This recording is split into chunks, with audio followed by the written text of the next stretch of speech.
what the profession of volunteer management means to me.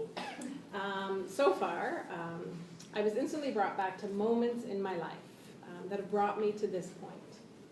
So I'm just going to rewind for a moment and tell you about a moment. So one day, about 13 years ago, in a fit of low self-esteem, I called my church minister in utter despair. And I cried with her on the phone about what was I to do with my life. I didn't know what kind of work I could do with the seemingly awkward, disparate, and disjointed skills that I had acquired over the years. I told her I loved to work with people. I could coordinate things. I was organized. I liked talking in front of groups. I could multitask. I could see the big picture, yet was very detail-oriented. I was intuitive and I had good people instincts. I cried to her that these were intangible, nebulous things that would not transmit into a real job.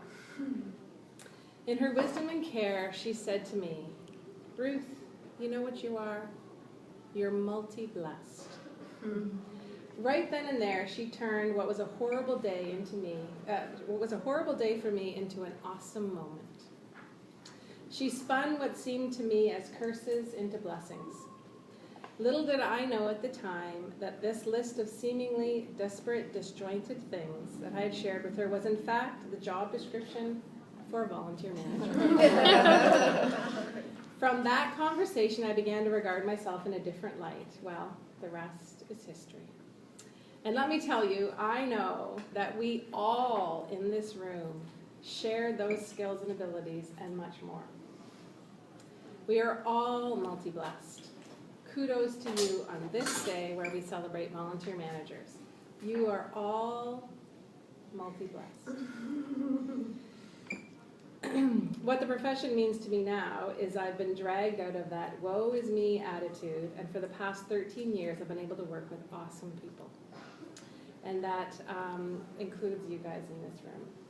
Truly, like you just said, but I have it written right here. I'm in such good company with all of you. So Faiza asked me also to share 3 tips with you. So here's Ruth's top 3 list, the top 3 things that we as volunteer managers should turn around or invert and then celebrate. So number 3, we should work in isolation. No. You are not alone, nor do you have to be. Take advantage of networks and professional association memberships like TAVA and PAVRO, or things like Volunteer Toronto, Volunteer Canada. There is a world of knowledge out there to access, and chances are good that others will also pick your brain. Remember, we are all multi-blessed. Make everything complicated. No. Never undermine simplicity. We tend to work in an administrative, bureaucratic system and environment, and we make it for ourselves, but we can even make tiny changes to make something simpler or more straightforward, and it can make a huge difference to us in our work. So remember to achieve this tip, access your networks, as I just said, and ask for help. Even a tiny step towards simplicity in your work can help. And inversely, offer your help to others. So you know a ton, and others can use what you have to offer as well. And the number 1 thing that we should do to turn this on its head is thinking we don't have any power. We do.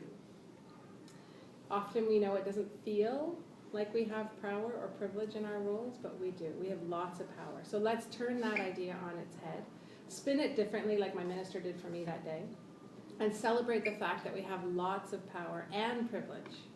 We can change people's very lives with our jobs. And that's an awesome responsibility and an awesome privilege. The work we do contributes to a more civil society, and that's amazing. Well done to all of you. Thank you.